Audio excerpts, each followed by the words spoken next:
Incoming transmission. Picture this. A recording studio somewhere far, far away.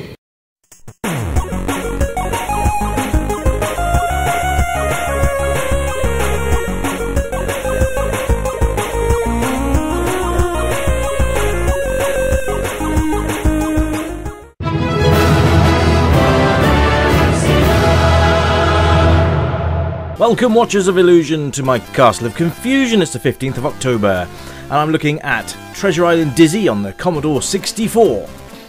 Probably not going to be an overly long review, because I've already covered this on a couple of systems already, but I just wanted to see what the differences were, really. And so far, the music is immensely different. It's very reminiscent of the Amiga version of the theme tune, actually.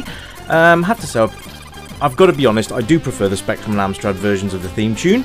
It's just more, I don't know, it's catchy. This is catchy too, but it's just a shame they strayed away from that fantastic theme tune that those computers had. But still, it's nice that the Commodore computers had the same theme tune. There we go.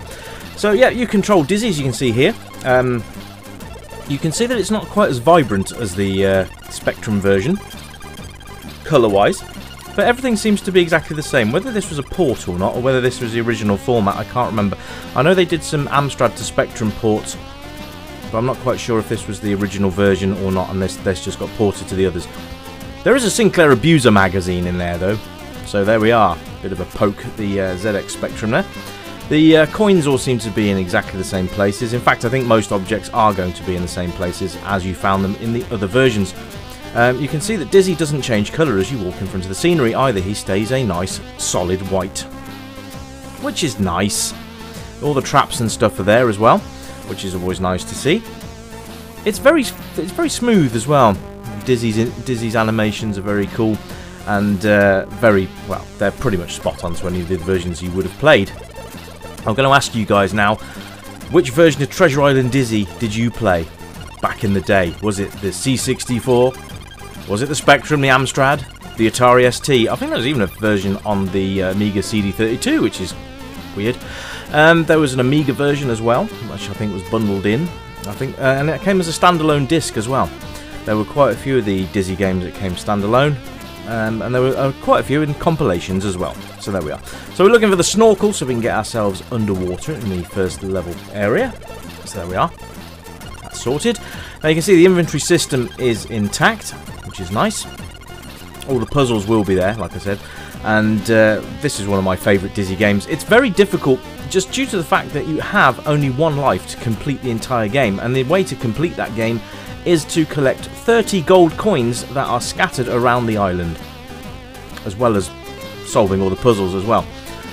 So this is one that you had to invest a bit of time in, and there was a lot of precision jumping that you had to do, and there was a couple of nasty puzzles which I'm not going to tell you about, because that's up to you to have a look, but the grave is all I'm going to say.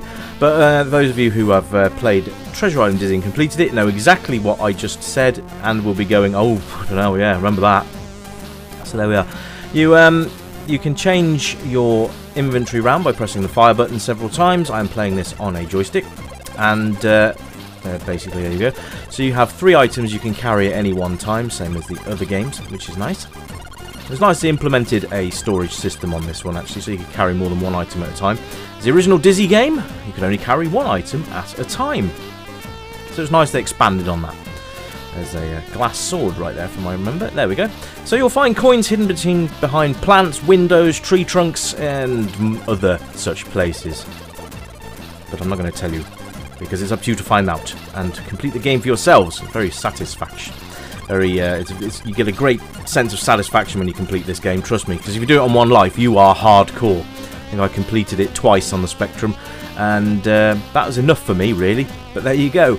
Anyway, folks, it's a short review today, because obviously it's just really a difference maker to see what the differences were between the versions. So there we go. So music and graphics, really.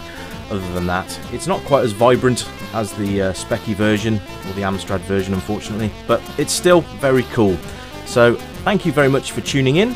Remember to stay retro, and just to keep saying to yourselves, it's only a game. Or is it? I'll catch you next time, guys. Bye for now!